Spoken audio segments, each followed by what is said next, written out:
Undersecretary Chavez, what infrastructure projects will the department prioritize to improve economic resilience and make growth more inclusive and sustainable? The President made a very clear presidential directive in his State of the Nation address yesterday. Quote, "My instruction to the DOTR is simple: full speed ahead," unquote. Immediately after that, Secretary Jimmy Bautista texted me, unquote, "That is our marching order and we will deliver," unquote. I think we will be able to help the Department of Department of Tourism, the Department of Agriculture, hand in hand with the Department of Public Works, our older mother agency, and we need the help of DICT and of course Department of Energy. We intend, as Secretary Jimmy Bautista said, to complete one, the North-South Railway Project. By all indicators, procurement of contractors, both management consultancy and contractors, is 90%. ROW, right-of-way acquisition, substantially acquired and delivered, 80%. North-South Commuter Railway, Calamba to Clark. And on the Light Rail Transit Authority, that's from Baclaran to Cavite, the highest passenger when I was the deputy administrator was 550,000. With the completion of 8 stations from Baclaran to Bacoor, we expect additional 300,000. That means from Bacoor all the way to Caloocan to North Avenue stations, that's 800,000. And I think we will be able to complete the project in 3 to 4 years. The President made mention of MRT-7 with development partners, MRT-7. We expect that this project will be completed 2025, 2026, latest 2027, 60% plus the construction, the rate of construction completion. We expect also to complete the Line 2 extension from the east, Antipolo. And from 232,000 passengers every day, we expect at least 350,000 passengers daily. And we hope to complete this by 2023, second quarter. It's almost done, except for signaling system. The common station, as I have mentioned, about 150,000 passengers daily. Wag ko kayong mag-alala kung bakit 150,000. At the highest, when I was the director for operations of MRT3, the highest passenger coming in and out of MRT Taft Station is 72 to as high as 80,000. Ito, tatlo na ang common stations. These railway projects, if completed, and we are confident to be completed, will not only help the way of life, the transport, not only in Metro Manila, Southern Tagalog, Central Luzon, including the subway, substantially complete by 2027, I think will also help not only the transportation, moving people, moving passengers and goods comfortably, safely, in a speedy manner, but also will greatly help the economic activity in this area. Thank you very much, Undersecretary Chavez. So you mentioned again the North-South Railway, the LRTA, Line 2 extension as well, and the MRT-7, the common station, full speed ahead delivery, advanced stages of procurement in some cases, and you also mentioned the completion of projects between 2023 and the years following that. Yeah, thank you, sir. For the Department of Energy, once again, Director Marasigan, what is the government's plan to encourage investment in the energy sector to help achieve a clean, reliable, cost-effective, and secure mix of energy sources? Thank you very much again for the question. Of course, we have to address the current concern of our investors, particularly in the renewable energy, that will support our reliable and clean energy sources. And that is to address first the foreign ownership issues in terms of exploration and development of our renewable energy. At the same time, we have to ensure that the renewable energy market provides a conducive environment, that is to strengthen our distribution sector and ensure their timely and appropriate conduct of competitive selection process to make, and that will also provide security in terms of investment. We have also to ensure compliance of our system operator in providing for the ancillary services, because ancillary services is equally important power generation components. As a transition element from the conventional that we have to renewable energy, we have to develop as well our natural gas industry. And as such, we need legislative support in strengthening our midstream natural gas sector, and in looking for alternative options for our energy. Then we need also support in, for the entry of alternative energy sources such as nuclear and hydrogen fuel. Aside from that, we need the private sector not only in providing the supply of energy in the covered franchise area.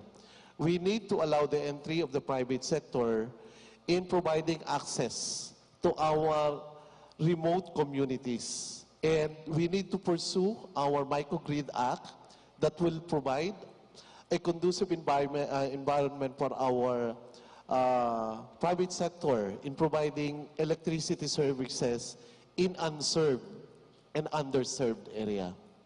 Also, we need to make sure that interconnection is available. We need to see the timely completion of our inter-island interconnection. We're looking forward to the very soon completion of our Visayas-Mindanao interconnection project, the enhancement of the Cebu-Negros-Panay project, as well as the targeted interconnection of Mindoro and Palawan and other off-grid areas. So these are all part of the scenarios that we are looking at in providing a conducive environment for the industry player, particularly in the power sector. Thank you. Thank you, Director Marasigan. Let me ask our phone-in VIP, Secretary Lotilla, if you would like to add. I am going analog again for this one. Okay, thank you very much, Tony. And I can only say amen to all that Director Marasigan pointed out. Let me just emphasize that the President in his State of the Nation address pointed out that the need for EPIRA amendments that would allow the Energy Regulatory Commission to play a more effective role in leveling the playing field for investors and to ensure a competitive market, which is a very important role in order to attract investors. The second is the point of strengthening our transmission lines is because we want to avoid the phenomenon of stranded power. Especially we experienced it in Negros Island, where power could not be exported outside of the island, and renewable energy from solar was competing and was edging out geothermal, which put up renewables against renewables. And that's why a better synchronization of plans is important. And finally, that the vision and the plans and for addressing investment restrictions to impactful renewable energy, such as offshore wind, would have to start early. Thank you very much. Thank you, Secretary Lotilla. So,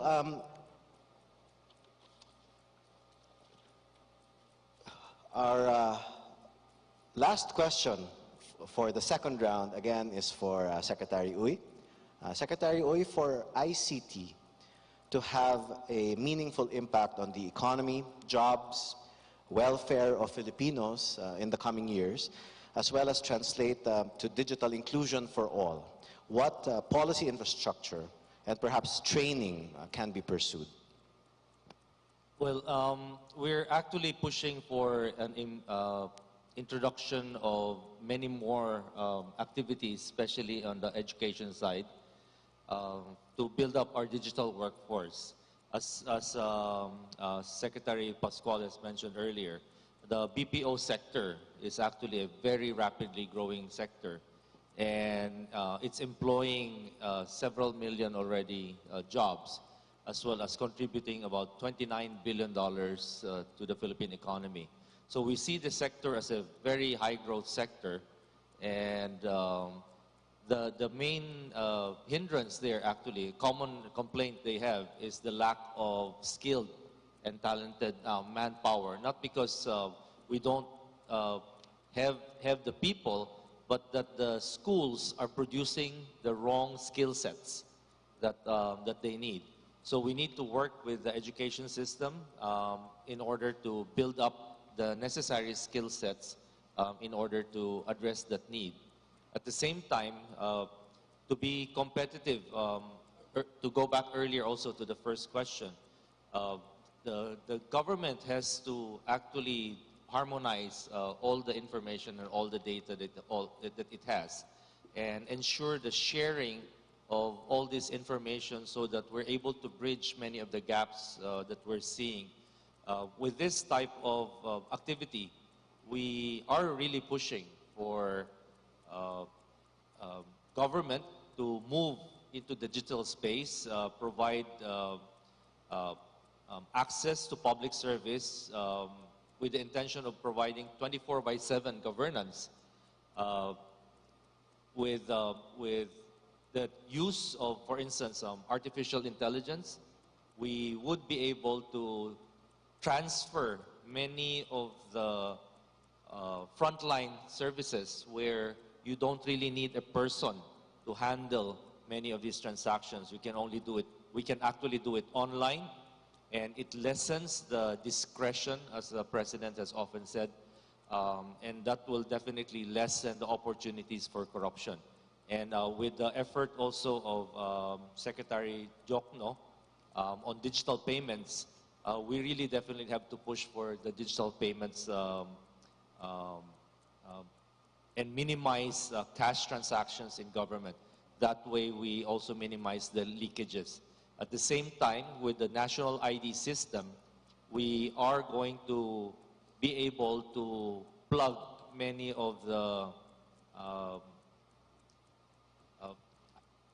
lack of verification of the identity of beneficiaries, whether these are farmers or these are beneficiaries through our 4P programs and many other financial assistance that we provide.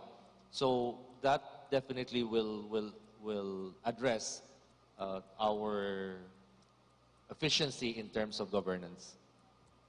Thank you, Secretary Uy.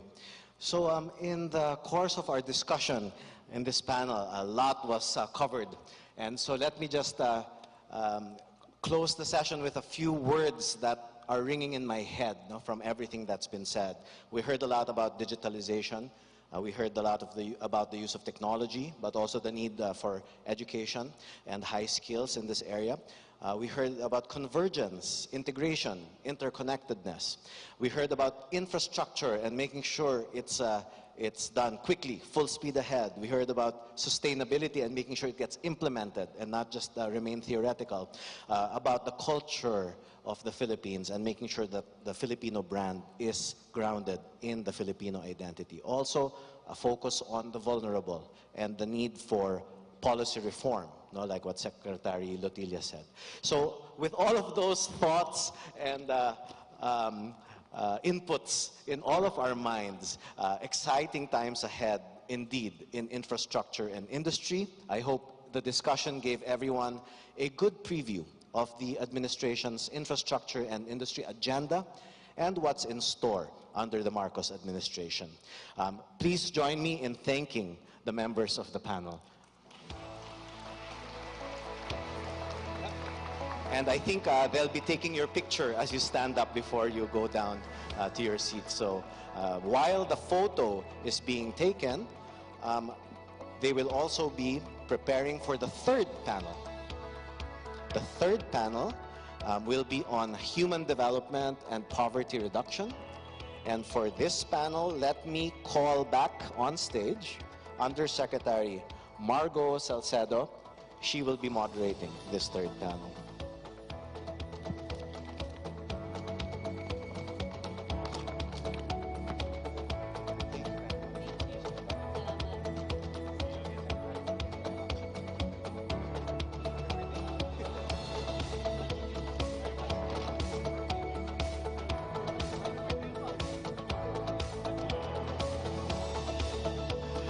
Okay, and as our panel 2 members make their way back to their seats, you may have noticed this in the middle of the discussion. A very special guest joined us, and as the panel has already closed, allow me to ask all of us, ladies and gentlemen, to acknowledge the presence of the Honorable Sara Z. Duterte, Vice President of the Republic of the Philippines. Welcome, VP Sara. Thank you so much for joining us today. And now I'd like to call back my co-moderator, Undersecretary Margo Salcedo of the Department of Budget and Management. Thank you so much, Dr. Managing Director Tony Lambino. Thank you for the promotion. That was a very thorough discussion. Yes, so congratulations on your panel discussion. Well, it's really the panelists who we should be congratulating. Yes, a of lot to course. look forward to. So we will now be segueing to the Human Development and Poverty Reduction Agenda. So for those who are tuning in just now to PTV4 or who have just joined the forum, we began with a keynote address by Secretary Benjamin Diokno, and this was followed by the panel discussion of the Economic Development Cluster, wherein we talked about the socio-economic agenda of the President, the medium-term fiscal framework, the Philippine Development Plan, as well as the priorities of the Department of Budget and Management, the Department of Trade and Industry, as well as the various policies of the Bangko Sentral ng Pilipinas. And then Managing Director Tony Lambino moderated the second panel, wherein he discussed the industry and infrastructure priorities of the Marcos administration. And now we've come to our third and last panel, which will highlight human development and poverty reduction. And so we begin the session with a keynote to be delivered by the chair of the Human Development and Poverty Reduction Cluster, Secretary Erwin Tulfo of the Department of Social Welfare and Development.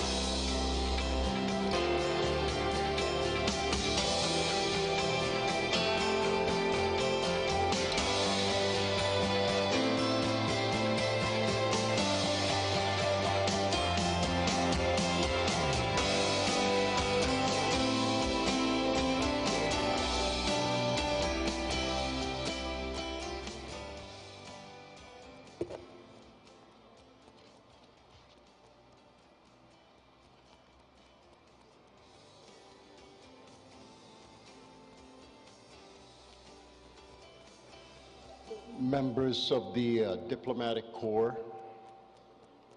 Honorable Vice President and Secretary of Department of Education, Sara Duterte, ma'am, Secretary of Finance, Secretary Benjamin Diokno, Bangko Central Governor Dr. Felipe Medalla, the rest of my colleagues in the Cabinet, fellow civil servants, our media friends, ladies and gentlemen, a pleasant morning to all.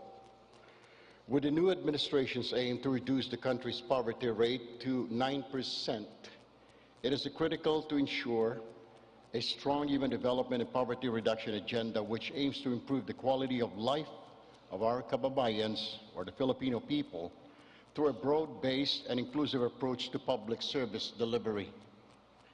With the ongoing pandemic, poverty reduction will prove to be a greater challenge than it has ever been.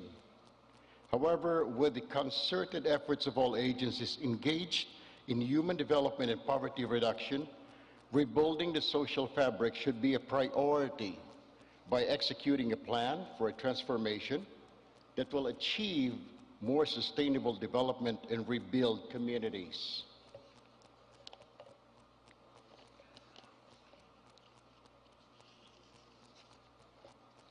Delivery of accessible and affordable goods to all Filipinos by increasing farm productivity and income, we mitigate hunger and malnutrition, ensuring that healthy food is always on the table for every family to help guarantee children's growth and becoming productive citizens.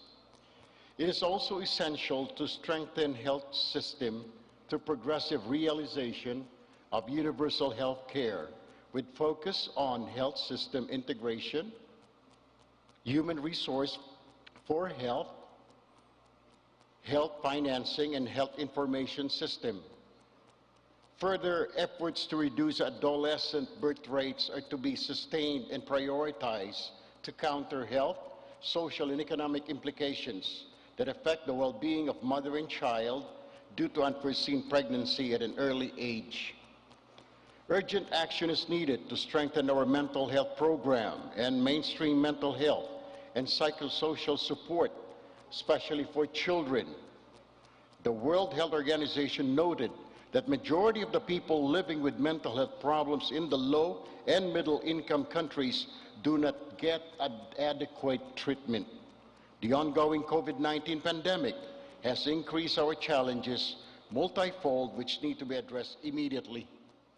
We need to develop a robust school education system that will help build a knowledgeable society and lay the foundation of a strong nation. This entails improving the quality of education, capacity building for teachers, and implementing catch-up programs to address learning losses and build on learning gains from pandemic. Further, amending the CHED law has to be looked into. We need to ensure the Philippines' tertiary education remain at par with ASEAN and global standards, and at the same time widen its access for the poor and vulnerable. Moreover, it is crucial to improve the provision of technical and vocational education and training, or TVET, through the development of targeting upskills and retooling programs that are aligned with the National Industrial Strategy and Fourth Industrial Revolution, based on sector industry needs and fast-tracking the implementation of micro-credentials for lifelong learning in TVET.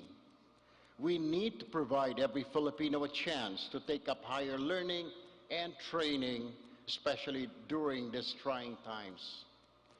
Moreover, strengthening community-driven development is imperative.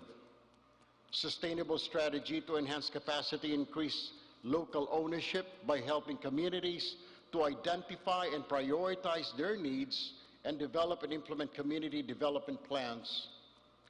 The CDD approach ensures that development priorities are addressed in a participatory, collective, inclusive, and demand-driven way. It is designed to give communities control of resources to address local poverty and build the capacity of both state, including local governments, and civil society stakeholders to provide assistance and respond to calls for support from poor communities as they implement development initiatives. We need to transform existing social protection programs to be adaptive and shock responsive. While most social protection is designed to provide assistance to households experiencing shocks as a result of life cycle events such as loss of jobs, illness, or death, shock-responsive social protection instead focuses on shocks that affect a large portion of the population. It encompasses the expansion of routine social protection programs and systems to cope with changes in context and demand following large-scale shocks. In this way, social protection can complement and support other emergency response interventions. We should harmonize profiling and targeting systems for the vulnerable Filipinos. To implement policies and social protection programs in an effective and timely manner, PSA, in cooperation with the concerned stakeholders, should develop a registry of vulnerable groups, which will include unemployed OFW returnees, displaced farmers and fisher folks, especially the street children, older persons, persons with disabilities, workers in the informal economy, and those affected by the pandemic and development interventions. Harmonized system that will generate updated, disaggregated data necessary in targeting beneficiaries. Conducting more comprehensive poverty analysis and needs prioritization. Designing appropriate policies and interventions and monitoring impact over time. This initiative will consider integrated data from the community-based monitoring system, listahanan, and other existing registries to institutionalize a social protection floor. The said registry will also be configured to be interoperable with the PhilSys. Multiple information systems exist as they were developed to meet business processes and requirements whenever needs arose. As a result, each program has its own system. The lack of interoperability and integration among different programs is a major challenge to efficient business processes and digital data governance. Thus, digital transformation is essential for us to adopt a cutting-edge digital technologies and platforms for efficient service delivery. As the primary counterpart of the national government agencies at the local level and being the first respondent and provider to people's needs, it is vital that synergy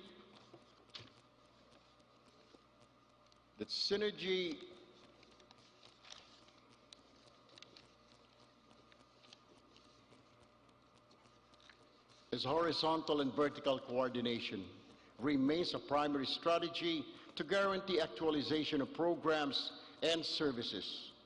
In this endeavor, we need to create an enabling environment by building capacities of LGUs.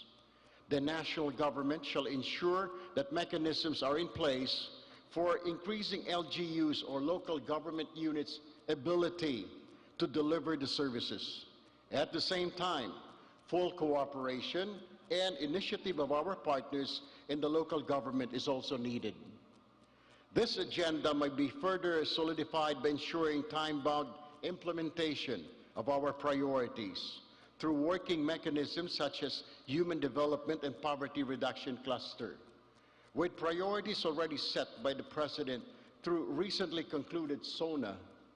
It is now time for us to further roll up our sleeves and focus on the serious work of improving the quality of life of our fellow Filipinos, especially the poor, vulnerable, and marginalized.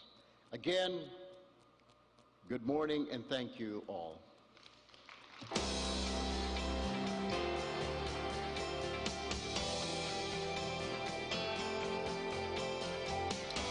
Thank you so much, Secretary Tulfo. It is our pleasure to have you with us this morning. At this point, may I now call on our panelists to give us an overview of the plans for the human development sector. May I call on our esteemed officials to please join DSWD Secretary Tulfo on stage, led by no less than our Vice President and Education Secretary, Sara Duterte.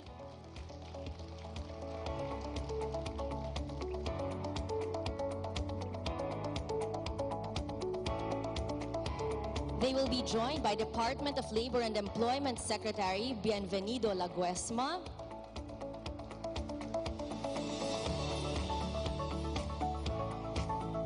We also have in this panel Department of Environment and Natural Resources Secretary Maria Antonia Yulo Loizaga.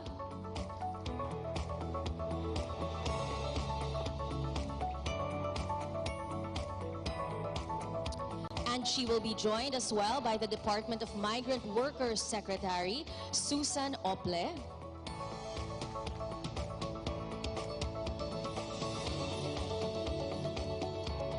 And we also have Department of Health Officer in Charge Maria Rosario Vergere.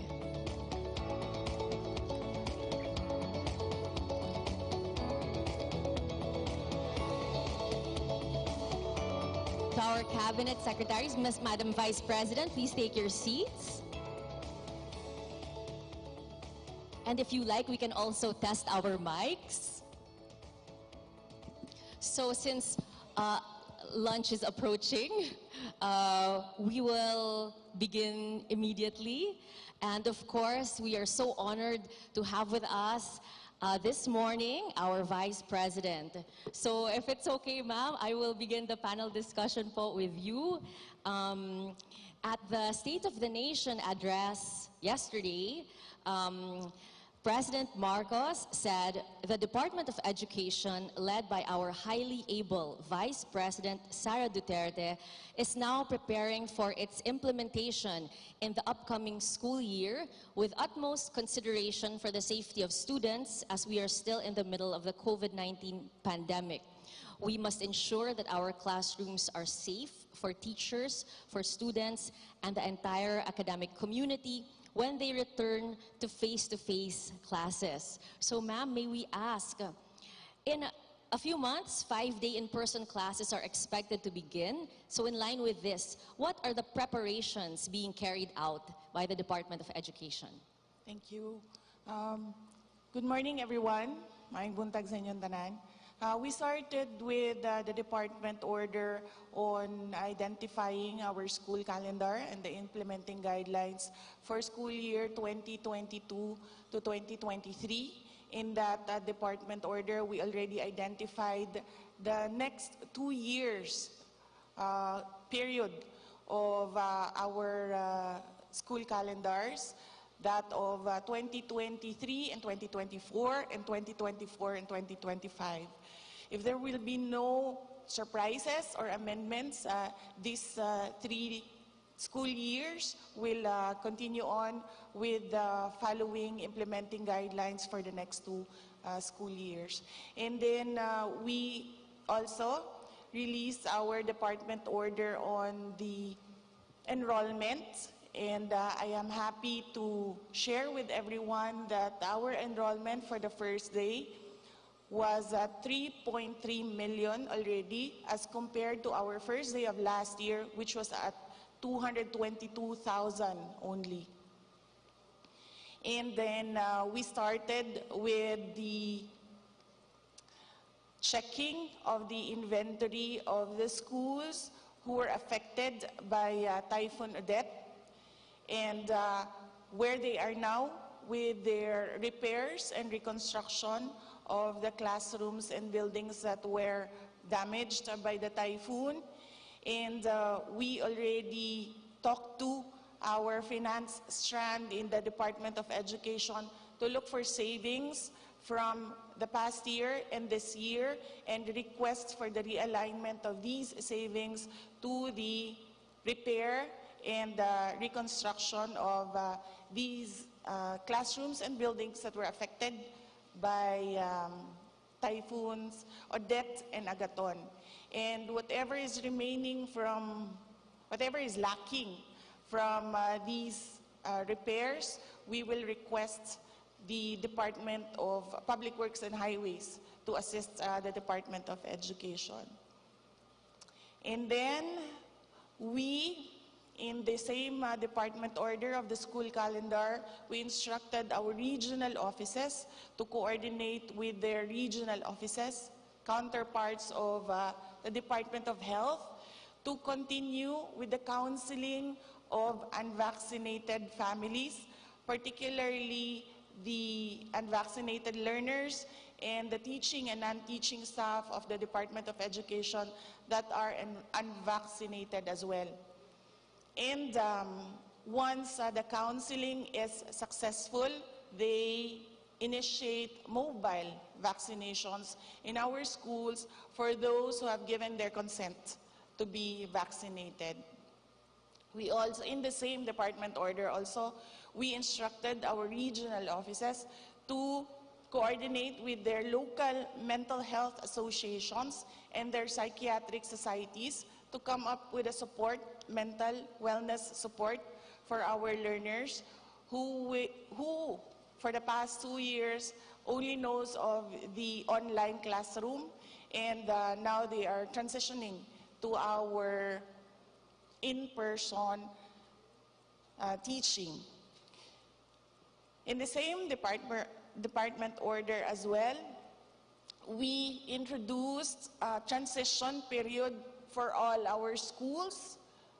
We did not directly impose upon them to begin a 5-day in-person classes for their schools. We allowed them to conduct a blended learning mode, which is combined with in-person and distance learning.